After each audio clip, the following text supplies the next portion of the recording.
Many thanks for choosing us. A 64-year-old retired lecturer of Dr. Hila Liman Technical University, Stephen Mani, has died after he was hit by a stray bullet allegedly fired as a result of a scuffle over a parcel of land. 4 other persons who were also not part of the dispute were hit by the bullets and are in critical condition at the Wa Municipal Hospital. The suspect, Alhaji Nusa Abdul Rahman, was later apprehended by the Wa police and is helping in the investigation. Joy News' Upper West correspondent went to the suspected crime scene and now reports. Rather usual, busy, but quiet street located few meters away from the Wa Snit flat and opposite the Frames fuel station turned bloody Thursday afternoon. 5 persons who had no connection with the alleged family land dispute and headed in opposite directions of the road were allegedly hit by stray bullets. When they went to the local Cinco, or the scene of crime, they met a young man by name Abdul Yunusa, aged 61 years, at the local Cinco. Now he is with the police, whilst investigation is underway. Primarily investigations that we had means that there was a scuffle on land or land issue among the family or between the two, but we can't base on that until investigation proves otherwise. So we are investigating the issue. Persons who were closer to the scene of the incident, upon hearing the sound of the pump action gun, allegedly took to their heels, including this private security person. I fear their gun. When I say the pole, I'll fear them. That's why I didn't go to funeral every time. I fear the gun. When the gun pull, I fell down. This I go to far away before they make the gun. One of the 5 persons who was allegedly hit by a stray bullet and pronounced dead on arrival at the Wa Municipal Hospital was retired lecturer of the Dr. Hila Liman Technical University, Stephen Mani. Stephen Mani, on retirement, also operated a drinking bar about 400 meters away from the scene of the incident. Teary-eyed Precious could not believe his ears when news about the passing of his grandfather was told to him by a friend. I say I can't believe what has happened. I thought it was all just like, because those guys, we are all just guys. So I said, okay, let me just pick bike and get there and see what has transpired there. So that the people were digging a foundation, or it's foundation there. So that, like, they have land issue. So all of a sudden they started shooting guns and he was shot was shot there. So that was what has happened. His colleague lecturer at the university, James Dugra, is yet to come to terms with what has transpired. Mr. Mani was a very lovely lecturer. He was taking charge of shorthand and whatever. In fact, he's a very calm person. And this sad news, I think that the due process of the law must take place so that it will make all of us rest. We are now all living in fear because daytime shooting is not the best. Whether it was a warning shot or whatever, but it shouldn't be pointed at a very calm person like that. He just went on retirement, yet he was sacrificing to come and take the people through because his subject area is not easy to get somebody to replace him. So he is still our colleague, our senior colleague, and in fact, it's a very sad moment for everybody. The other 4 victims who were hit by the stray bullet had various degrees of injuries on various parts of their bodies. One of them required an emergency surgery to remove pellets and also to arrest inbleeding of the blood. 19-year-old level 100 student of Simon Diedon Dombo's University of Business and Integrated Development Studies, Irason Hamad, is one of the 4 sufferers. So he told me what transpired. My mom said I'll go for my course registration. So when I was coming, this man was standing and he was shooting some other men. So when I saw that he was shooting from where I was coming from, so I parked the motorbike and I wanted to run. So when I was running, he faced me, like he pointed a gun at me. So he shot my hand. So like I was also wearing a black pullover, so I was still running. So I went and jumped over a wall and I was going. At that moment I couldn't feel that there was something in my body. But a woman came and asked me to stop running. So when I stopped, I could feel that my arm became a little bit heavier. So when I removed the jacket to see, I saw that there was a bullet in my hand and I was wearing my jeans too, and I saw that another one entered my thigh. According to the police, they have started investigations on the issue and will get to the bottom of the matter. Meanwhile, the remains of the 64-year-old former lecturer of the Dr. Hilla Limann Technical University has been deposited at the Wa Hospital morgue pending autopsy. Rafiq Salam's report from Wa. Back here in Accra, former Finance Minister Seth Terkper has dismissed suggestions that dollarization of the economy is to blame for the country's current economic challenges. Ghana's city continued to see significant depreciation over the past couple of weeks, a situation many argue is attributable to the dollarization of the economy. Spike in prices of petroleum products and its attendant effects on the prices of general services and goods have largely been attributed to the over-dollarization of Ghana's economy. But Seth Terkper thinks otherwise. He's been giving reasons when he was featured on the AM show this morning. The whole world depends on the American dollar. As we speak, Russia, mighty Russia, may default on account of, the financial sanctions that has been put. But just to interject, they will not default because they don't have the money, but of what they've called artificial, an artificial manipulation, because then they will not be able to raise the sort of sums from the banks that have been affected. So it's not that they don't have the money, but yes, but the point you are making is about the importance of the dollar. And so the Russian economy is a strong one, right? And why is it that, as it's been suggested, that fear is still there, even though they have said that they could settle their, commitments in rubles, right? And that is precisely because of the strength of the dollar. So I'm only giving you a comparison that stronger economies also bow to the dollar.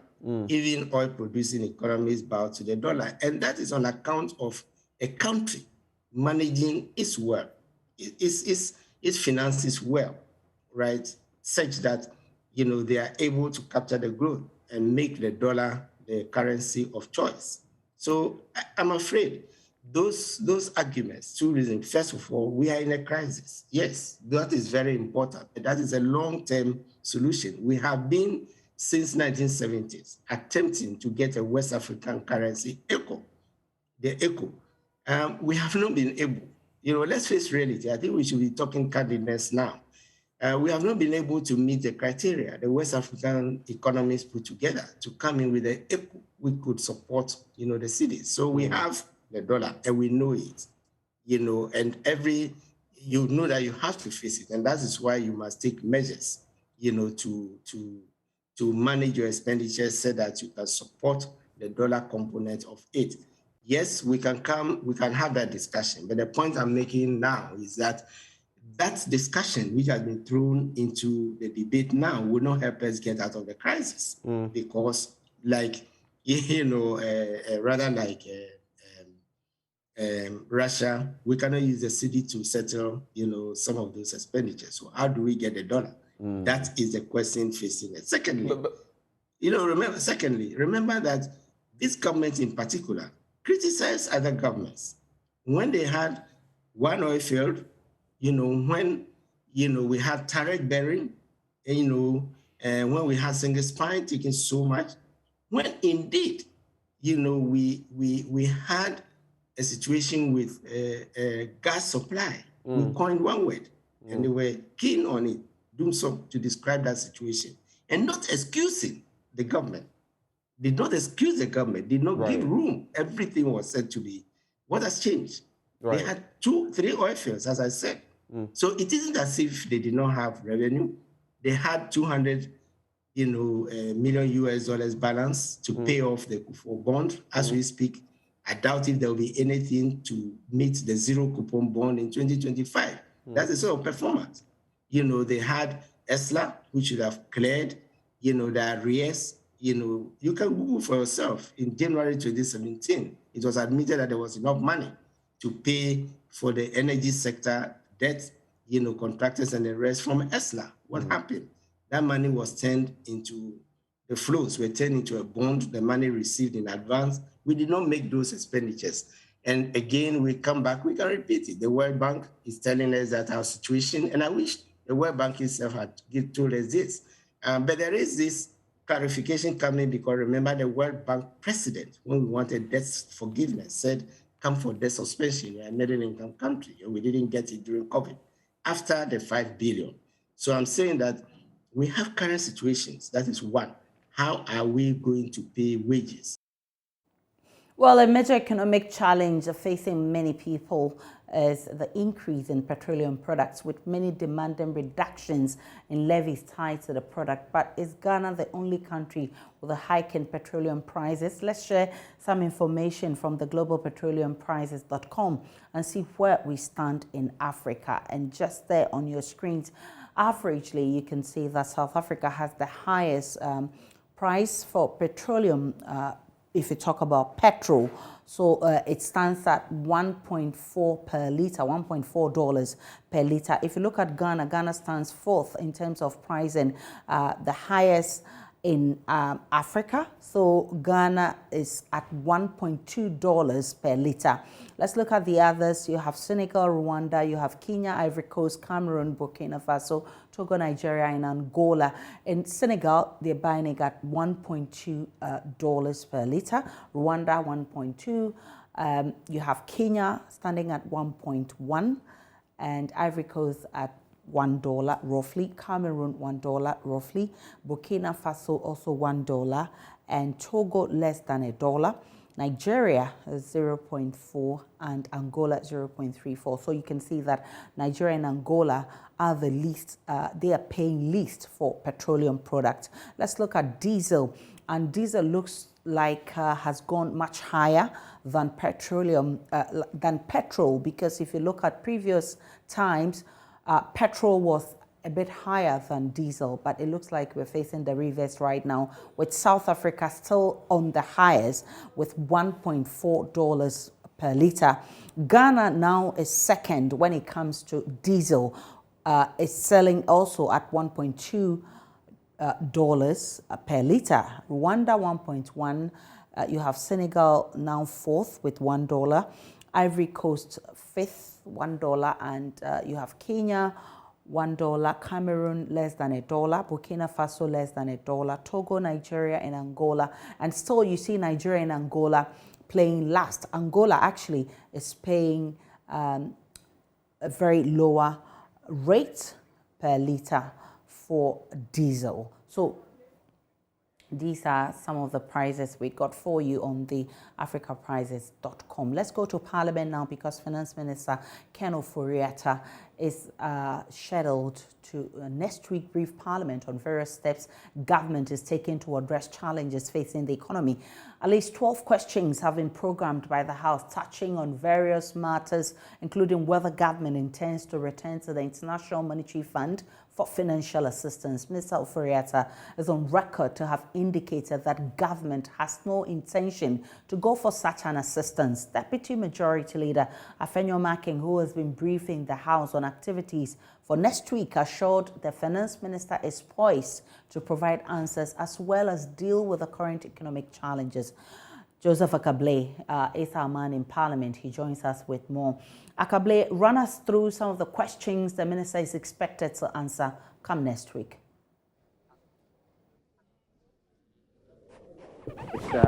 He's going to be asked if the government, through the ministry's work plan, intends to return to the International Monetary Fund for financial assistance. There's another one about whether the plans government has to establish through the Ministry of Finance to reduce the debt stock, which stood at 76.1 in the first half of this year. There's also another bit about how much was raised in the total from government bonds since 2017, who the transaction advisors and book runners were since 2017. But Mr. Afenyo explains that the answers will also touch on the current challenges facing the economy and how government intends to address those challenges.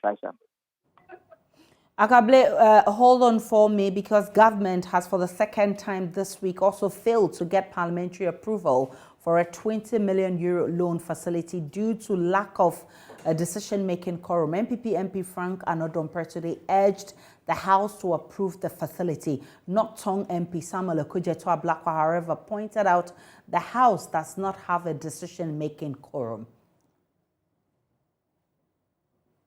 So the understanding yesterday was based on the fact that if we have the numbers, because our leader has set the tone, and he told us, we were all here, that for the decision-making quorum, as the Supreme Court has said, according to Article 104, we must have at least half of members.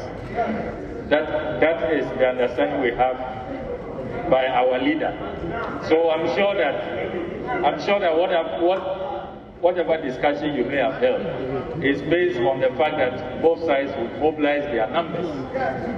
At this point, at this material moment, I don't see us having the numbers. And the Supreme Court is very clear that decision-making, Article 104.1 must apply. So I do not see us having the numbers because people are watching, and these days the rate at which people are heading to the Supreme Court, they will take this matter up. So, the Honorable Afenyo Maki, you may want to mobilize your people. We are the majority. We are more than your people. Honorable, address me. Deputy Speaker of Parliament Joseph Wusu says the House must seriously address the inconsistent approach on this matter. He explains the record shows the decision-making quorum available, but MPs were actually not present in the House. My colleague Joseph Akable is still on the line. Joseph, so how did the issue of quorum resolved?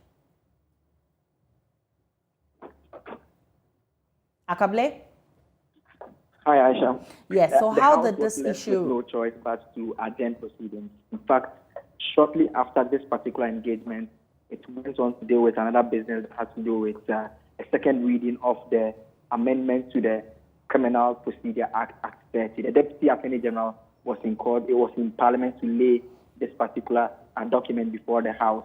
But then again, the issue of quorum arose. And this time around, there were very heated exchanges between the Deputy Majority Leader, Alexander Afenyo-Markin, as well as Minority Chief Whip, Muntaka Mubarak. The exchanges went on to the extent that the point was being made that henceforth a decision will not be taken if that requirement of at least half of the members of Parliament present is not met. And so that decision, again, they had to suspend it. They couldn't approve the document for a second reading. They have to take another adjournment. The Speaker of Parliament, in this particular instance, the Deputy Speaker who is presiding, George Wusu, has warned that henceforth, if they come, the MPs who come into the chamber and sign and leave, the records of the next day, their names will be taken off as not being present, because he says he cannot understand why they come to the chamber and sign, yet when they are about to take decisions, then it's pointed out that the numbers are less than the half required. But the following day, when the records are presented, they see as many as 230 MPs being on the record as being present. Yet they couldn't have taken very simple decisions. So instead, henceforth, they will not tolerate that anymore. What other business is scheduled for today? In fact, the House has been adjourned till next week, Tuesday, and we understand the caucus are having a key meeting, and one of the issues that we'll be discussing has to do with this issue of quorum for business. Joseph Akable is our man in Parliament. Meanwhile, financial analyst and economist Professor John Gachi has called for reduction in the importation of agricultural products as one of the stopgap measures. He spoke on News Desk with my colleague Mapitso Sibili. Get that component of the reserve that we need in order to protect the currency. Then we proper policies to address those issues. We come to the demand side. What are the things that are putting pressure on the demand for foreign currency for depreciation takes place within a cycle? Yeah. Then we begin to put in place policies to deal with that. And the most annoying aspect of the demand side is that most of the agricultural produce that we have the ability to produce, we are importing them. Yeah. We are importing produce which our industrial policy should have been addressing.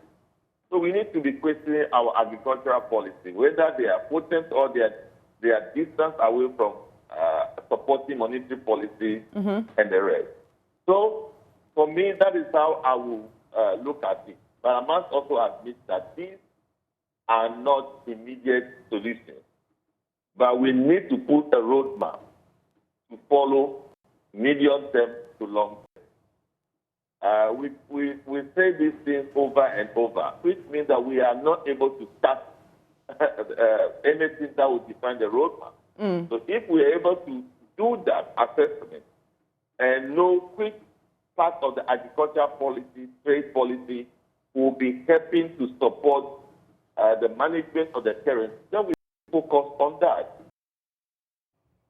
Professor John Gachi is a lecturer with the University of Cape Coast Business School. This afternoon, there's a major threat to Ghana's food security as local crop production faces a double hurdle of imminent fertilizer shortage and predictions of prolonged drought. Government has revealed it may not be able to meet even half of the budgeted fertilizer for this year. This revelation comes just days after peasant farmers threatened to move away from the production of grains and cereals following the 15% slash of subsidy for fertilizer by government. Speaking on the business edition of PM Express on the Joy News channel, Deputy Minister for Agriculture, Alfred Poindu, said the Russian-Ukraine war is partly to blame for this.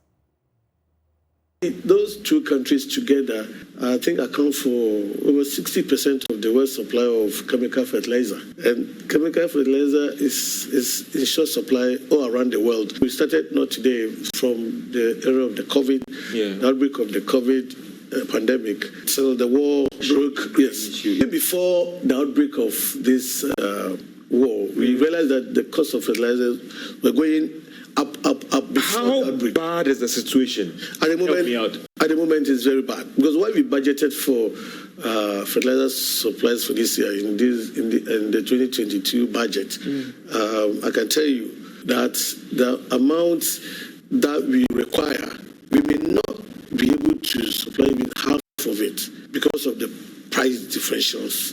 We are doing some serious consideration of a whole lot of things. He's, however, saying that government is encouraging the local companies to show up their production of organic fertilizer.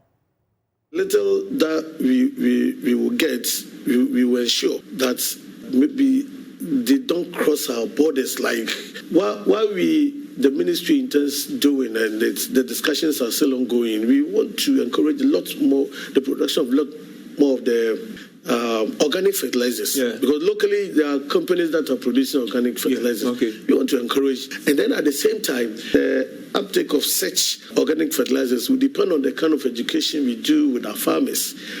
Our farmers are so much used to the inorganic fertilizer because of its application and the immediate results that they get. And so that is the main task that the ministry and allied agencies must work around. Do they have the capacity to produce the amounts that we require in this country? No.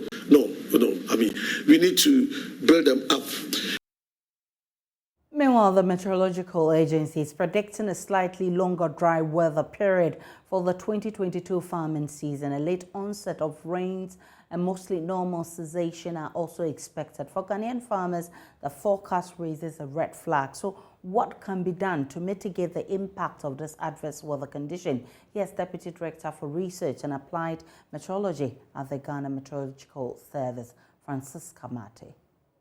We expect a longer dry spell and then normal to late vegetation. It means that we can get dry places at the coast because we're expecting below normal to normal cumulative rainfall. So we can get dry places at the coast, but the middle belt we're expecting normal values. But the problem will be if we are having breaks within the rainfall that are longer than normal. If you have longer spells, it means that we are going to have a bit of a challenge because our crops will need consistent equal rainfall amounts. If it rains today and then there's a long break and then rains again, the crops don't need that. We should use more of irrigation, and then the dams around us, we should use them to start before the rain setting. Otherwise, then it's going to push cropping season a bit late, and that will not occur well for us. We can now speak to the General Secretary of the General Agricultural Workers Union, Edward Kariwe, who has joined us via phone. I'm grateful for your time, Edward Kariwe. Now, the sector, particularly crop production, faces tough times ahead. First, what do you make of the measures that have been announced to keep this under control? Well, let me say good afternoon to you all. I think that the measures have come rather too late. And it's very difficult to have a good impact from those measures. It is late into the day to call for the production of organic fertilizer, as though it takes just 1 week, 1 month to start producing the organic fertilizer. It's not going to happen so sudden, so immediate, because it requires the deployment of resources. It requires the deployment of raw materials, and then other costs to be able to produce the organic fertilizer in the quantities that we need within the short period. And that is not going to materialize, because in the short period, it is not a viable solution. So, but definitely that's what is happening right now. How are you preparing at your level for the season? Well, farmers will depend on their own, and just as they've been doing all the time. But individual farmers will have their own approach, but that's not good enough, in the sense that once they don't get the chemical fertilizer, because either the fertilizer will not be available in the market, or where you find it, the price is beyond reach. The gestation period that is needed to produce organic fertilizer cannot be breached. What is left to a farmer is to be constrained to produce the quantity or the number of acres he or she has been doing for the period. We just have to cut it down. So this is the challenge. Farmers on their own will try to do what they can, but that's at micro level, that is at individual level, and they cannot do much. So production is going to actually come down. Output from each production will also have to come down, because they will not have the necessary fertilizers to apply on them. All the best, Edward Kariwe. He is General Secretary of GAU. There's a major flood alert for residents along the Odot drainage basin here in Accra, as it emerges that improper waste disposal and encroachment on buffer zones by squatters are hampering the progress of ongoing dredging in the canal. Government in 2019 re-engaged Dredge Masters, a subsidiary of the Just One Group of companies, to dredge some 10 kilometers of the choked basin, which was identified as a major cause of perennial flooding in Accra. But after completing 4 phases of the exercise, the basin is fast becoming re-choked by plastic and other waste materials from the city. Manuel Cranting has more. So this is the lagoon. This is the upper lagoon. We're from the lower lagoon. This is the upper lagoon. That is Works and Housing Minister Francis Asensubuachi inspecting ongoing dredging sites along the Odot drain.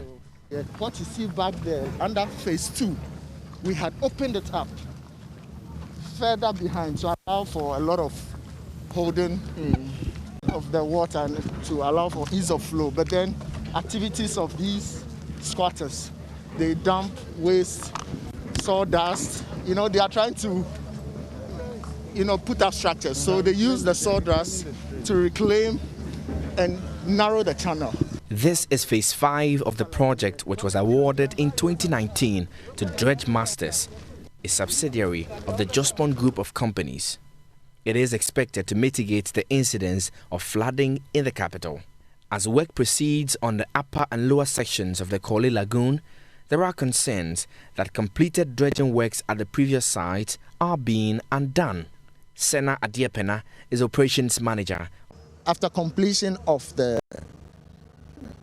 phase 4, under that scope, which starts from the Caprice Bridge down to the confluence, it was clean. And then we realized that a lot of the debris and silt from upstream was gathered down here. And that's what we've seen behind us. Now, a lot of this indiscriminate disposal of waste has flown downstream.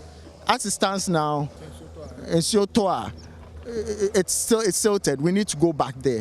Beyond the heavy plastic pollution is the activities of squatters who are encroaching the buffer zones along the canal. The squatters are posing a real challenge because, first of all, they are throwing the waste they generate back into the drain. So if you go upstream where we have completed, it's as though we haven't done anything, all because a lot of debris has been poured into the drain. You could see people sweeping into the drain. If you go upstream right now, you will see structures so close to the banks putting their waste in there, sweeping into it. At the same time, the access for equipment to... The Works and Housing Minister says collaboration efforts are underway with other ministries to holistically respond to the menace. We are collaborating actively. In fact, the Gary project has a big component on education on waste management and resettlement of people along the banks, who are actually one of the main reasons why we have these waste there, because they keep on dumping all their solid waste into the drainage channel. Meanwhile, he says the ministry is concluding arrangements to begin awarding contracts under the World Bank-funded Greater Accra Resilient and Integrated Development Garrett project. Manuel Crunting, Joy News, Accra. Back here in the studio, my name is Aisha Ibrahim. Let's take a break. When we return, we're bringing you the very latest from the world of business.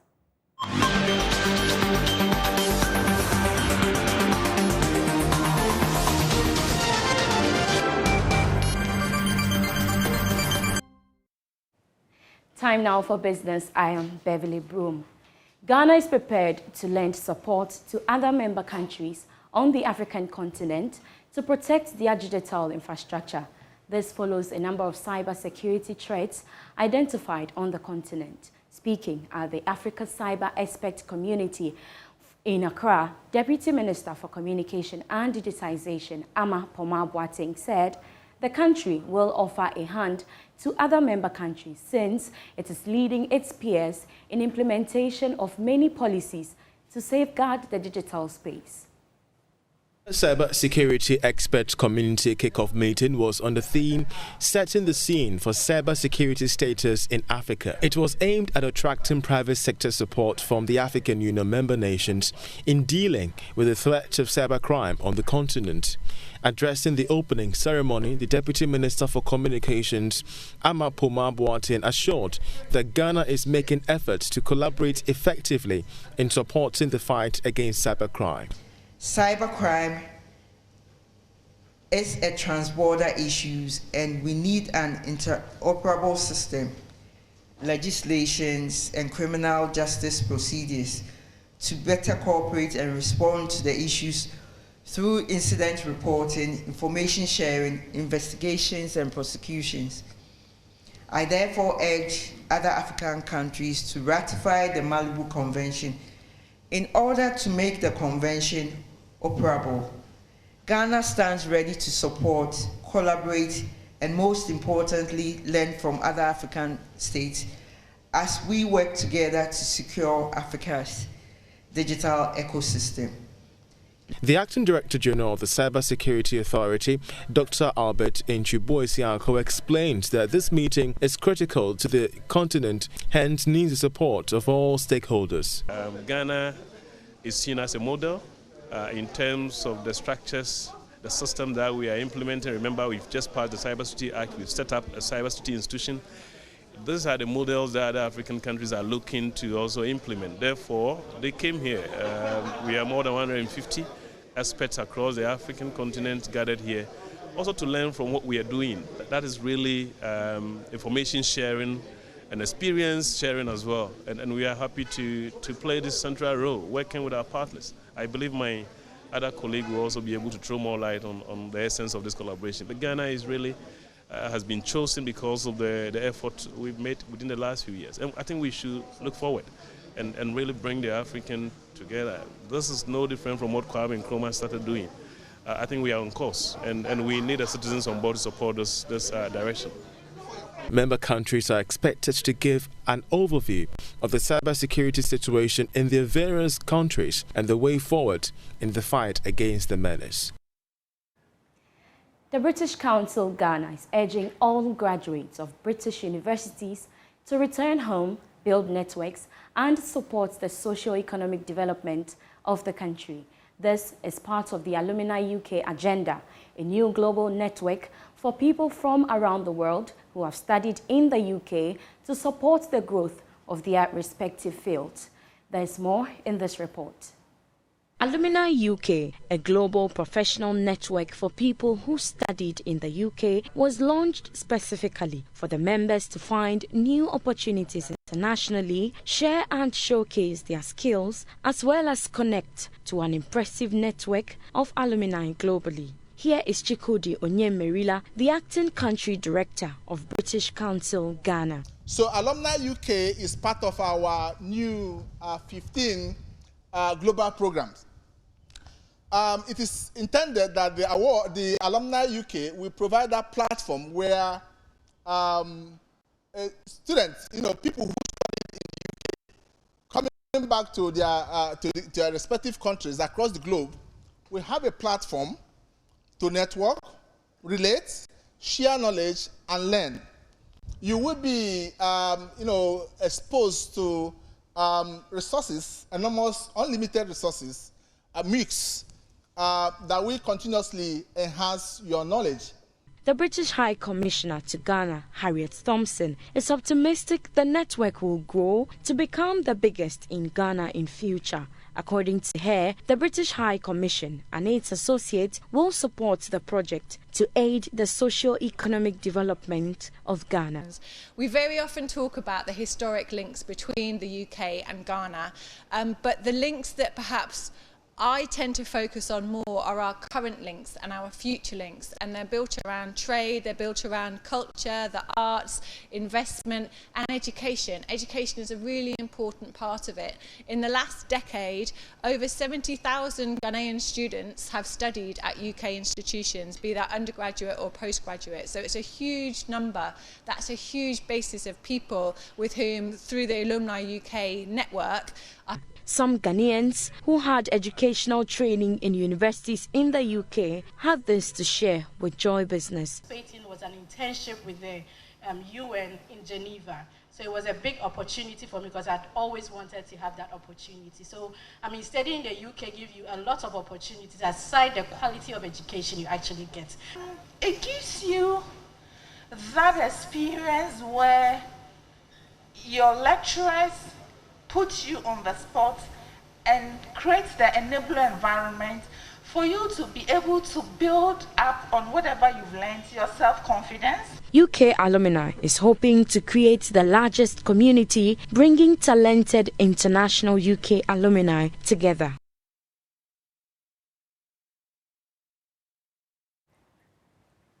That's all for business. But do log on to myjoyonline.com/business for more stories. I am Beverly Broom. Good afternoon.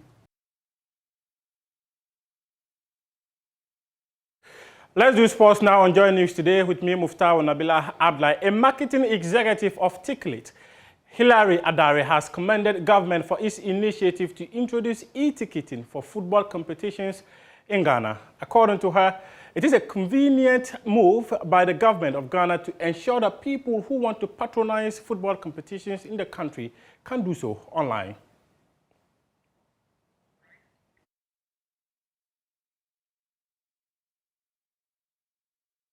We think it's a commendable effort by the minister to take ticketing electronically or digitally.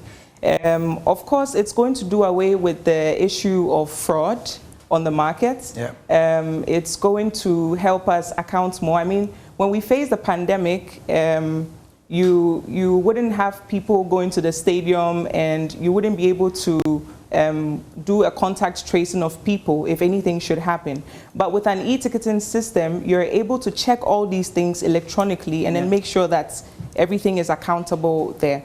There's the convenience for the users, where buying a ticket, you do not have to go through the hustle of joining queues to get tickets, but now everything is mainstream. So just a tap on your phone and you have your tickets. With global ticketing, wherever we have our footballers going, we can follow them. Now our ministers and our football agencies do not have to think of the difficult and cumbersome way of getting tickets to people out there. But then with ticketing systems electronically, we can follow them and then we can sell the tickets for them. So we believe that it helps increase the revenue baseline of our sports industry very much. And then we're able to do away with a lot of the fraud, do away with even the carbon print of printing tickets. Yeah. A member of parliament for Talensi constituency, Benson Tungo Baba, has called on the Minister of Youth and Sports to ensure the construction of standard pitches to aid the development of football in the country. I'd like to urge the Minister for Youth and Sports to think about the developmental aspect of it. The provision of first-class pitches or sports facilities. I know an attempt is being made by the National Youth Authority, but whether they are doing it to meet the international standards is also another thing. So with all these things happening in our country, and football being the soul of this country, Black Stars win and the whole country cycling is up. Morale is very high and there's peace in this country.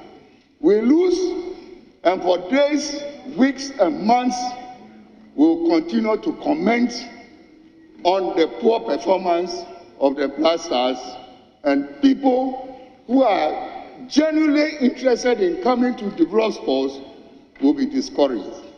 I want to appeal to the government that they have a responsibility in the Constitution.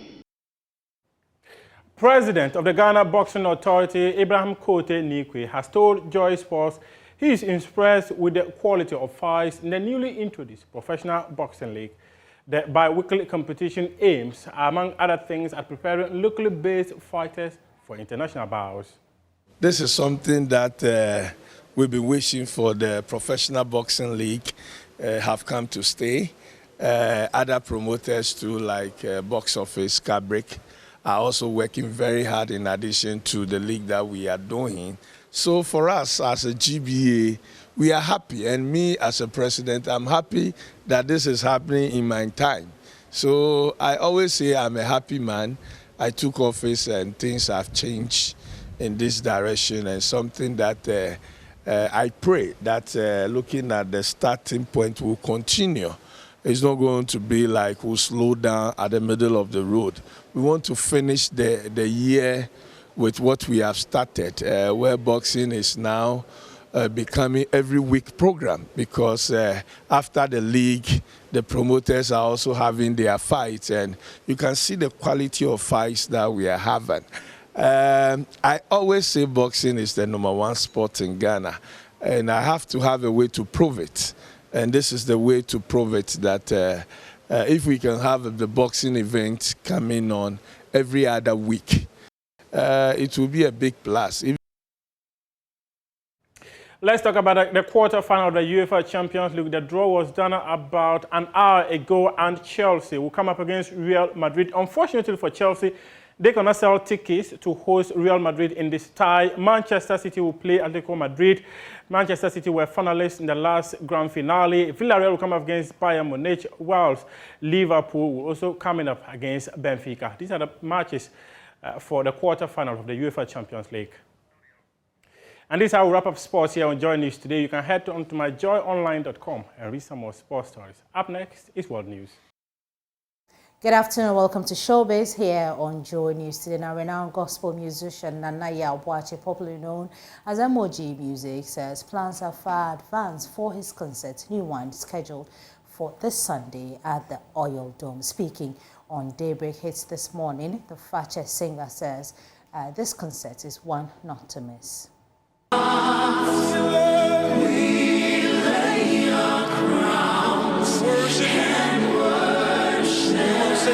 Oh, glorious God, say. Oh, glorious God. Amazing.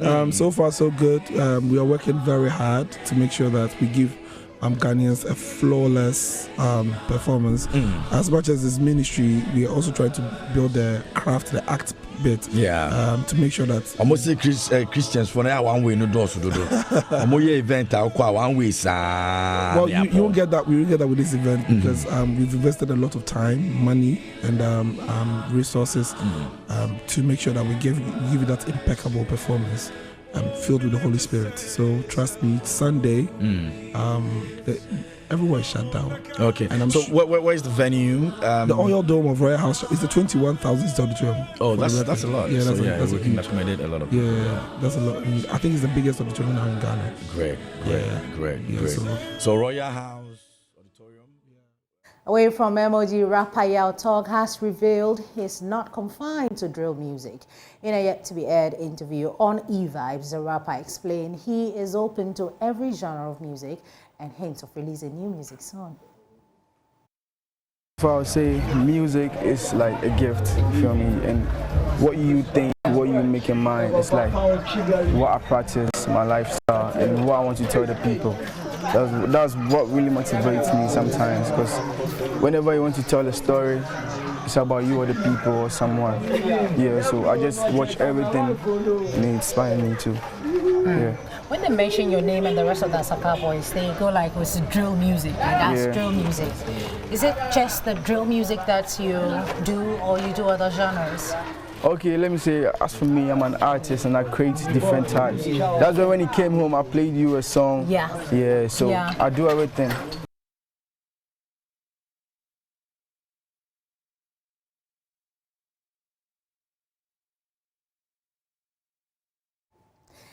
This interview is an interview that you don't want to miss on the Joy News and the Joy Prime channel. Aisha. Of course. You don't want to miss that. It's the show that comes before Newsfile. It's an award. It's actually an award-winning. Newsfile is actually a core. Yeah, I won the award, and then Samson, for some reason, took the award. But it's fine. I'm fine. Thank you so much for bringing us Showbiz, and that'll be it for news today. My name is Aisha Ibrahim. Many thanks for watching. For more news, log on to myjoyonline.com. There's more news there when we get there. Enjoy the rest of our programs.